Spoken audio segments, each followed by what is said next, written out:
Let's see how we connect the SmartMirror system. Step 1. Connect the base of the edge to the docking station using the USB to USB-C cable. Step 2.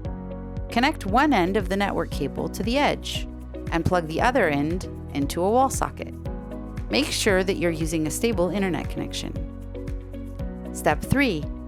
Connect the power cable to the power port on the back of the edge and then to a power outlet.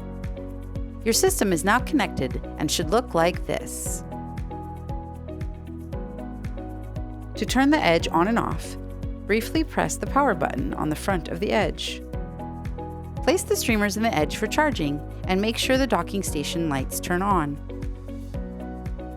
Please note that each edge should be associated with only one operatory. It's important not to move systems between operatories.